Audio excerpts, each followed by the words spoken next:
जो पंडित दीनदयाल उपाध्याय जी का विचारधारा था अंत्योदय, जो अंतिम पायदान पे समाज के शोषित, वंचित, दलित, पिछड़े लोग हैं, उनके तक विकास की योजनाएं नहीं पहुंच पाती।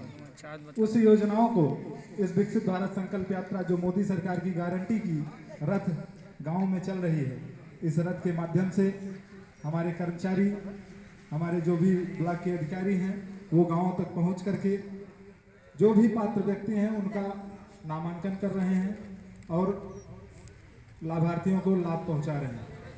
इस संकल्प यात्रा का एक उद्देश्य और है। माननीय प्रधानमंत्री जी ने ये संकल्प यात्रा शुरू करते हुए उन्होंने एक संकल्प हम लोगों को दिया है कि आने वाले 2047 में जब हम 100वां स्वतंत्रता दिवस मनाएंगे तो भारत विकसित राष्ट्र के रूप में स्थापित होगा, भारत विश्व गुरु के रूप में स्थापित होगा। इसी संकल्प को लेकर के ये संकल्प यात्रा आज आपके ग्राम पंचायत कौली में आया है और इस चौपाल का आयोजन किया गया है। माननीय प्रधानमंत्री जी ने जब 2014 में प्रधानमंत्री के रूप में शपथ लिया था तो उन्होंने पहले ही दिन कहा था कि मैं प्रधानमंत्री नहीं, मैं प्रधान सेवक हूँ। मैं देश के 140 करोड़ लोगों का सेवक के रूप में कार्य करूंगा। ये सरकार, मोदी जी ने कहा, ये जो भारतीय जनता पार्टी की सरकार है, ये गरीबों को, शोषितों को, वंचितों को, नौजवानों को, किसानों को समर्पित है।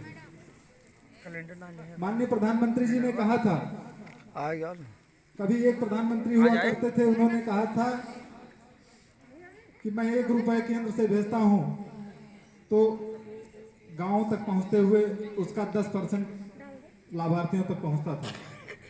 वो ऐसे प्रधानमंत्री थे कि मर्ज जानते थे और उसका इलाज नहीं कर पाए। माननीय मोदी जी ने आप लोगों के आशीर्वाद से जब प्रधानमंत्री के रूप में शपथ लिया तो उन्होंने कहा कि अगर 1 रुपए मैं यहाँ से भेजूंगा केंद्र से तो वो हमारे गांव के लाभार्थियों, हमारे परिवारजनों को पूरा का पूरा 100 के 100 पैसे पहुंचेंगे। इसके एवज में उन्होंने सबसे पहला कार्य किसान ग्रामीणों के लिए जनधन खातों का खुलवाने का काम किया है। जो महिलाएं गांव के गरीब तबके के लोग थे वो बैंकों तक नहीं पहुंच पाते थे। बहुत सारे लोग यहाँ बैठे होंगे जो 2014 के पहले बैंक में उनका खाता नहीं रहा होगा। माननीय प्रधानमंत्री जी ने जनधन योजना को लागू करते हुए देश के करोड़ों लोगों को जनधन का खाता खुलवाया, जिसके माध्यम से उन्होंने जो भी सरकार की योजनाएं हैं उसके पैसे को 100%, जो बीच में बिचौलिए होते थे, अधिकारी कर्मचारी या जो भी बीच में पैसा खा जाते थे, उन समस्या को दूर करने के लिए उन्होंने डायरेक्ट आपका पैसा आपके खातों में भेजने का काम किया है। महिलाओं की सशक्तिकरण की बात करेंगे तो महिलाओं को धुआं से मुक्ति के लिए पहले गांव के जो अमीर लोग होते थे सिर्फ उन्हीं के पास गैस सिलेंडर हुआ करता था।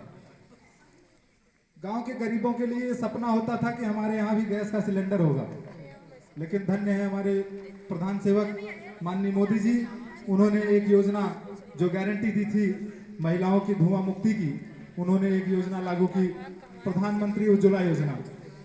प्रधानमंत्री उज्ज्वला योजना के तहत देश के लगभग 11 करोड़ परिवार महिलाओं को गैस सिलेंडर मिला। उन्होंने गारंटी दी थी, उन्होंने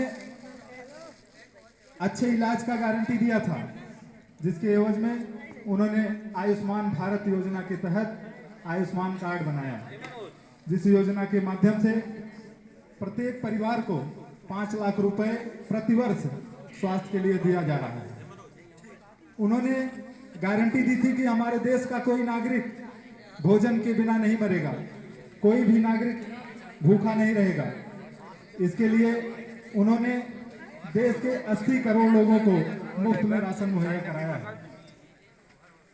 मोदी जी ने गारंटी दी थी कि हमारे किसान अब आत्महत्या नहीं करेंगे। हमारे किसानों का जो गन्ना का बकाया भुगतान था, पैसा था, उसको भुगतान कराया और उन्होंने ऐतिहासिक कदम उठाते हुए किसानों को सम्मान देने का काम किया है। उन्होंने गारंटी दी थी कि हम किसानों को सम्मान देने के लिए एक योजना लागू करेंगे, किसान सम्मान निधि, जो सभी किसानों को 6,000 रुपए प्रतिवर्ष 3 किस्तों में मिल रहा है। मोदी जी ने गारंटी दी थी महिला सशक्तिकरण के लिए। हमारे गांव की महिलाएं जब उनके पेट में कोई दिक्कत होता था तो वो शौच के लिए बाहर नहीं जा पाती थी, क्योंकि हमारे पास खुद का शौचालय नहीं हुआ करता था, खेत में जाना पड़ता था। इस दर्द को हमारे प्रधान सेवक ने समझा, हम सबके आदरणीय प्रधानमंत्री जी ने समझा, और उन्होंने स्वच्छ भारत मिशन योजना के तहत प्रत्येक परिवारों को, जो भी लाभार्थी थे, उनको शौचालय देने का काम किया है। प्रधानमंत्री मोदी जी ने गारंटी दिया था कि हमारे देश का कोई भी नागरिक बिना छत का नहीं रहेगा। उन्होंने उस गारंटी को पूरा करते हुए आज लगभग देश के प्रत्येक जो भी लाभार्थी थे उन परिवारों को पक्का मकान दिया है, अपना छत दिया है। इसी के साथ ही उन्होंने गारंटी दी थी कि अयोध्या में हमारे आराध्य भगवान श्री राम का भव्य मंदिर बनेगा। माननीय उच्चतम न्यायालय ने निर्णय हम लोगों के पक्ष में दिया और वहां भव्य मंदिर का निर्माण हो रहा है, जिसका प्राण प्रतिष्ठा आगामी 22 जनवरी को रामलला अयोध्या में विराजमान होंगे।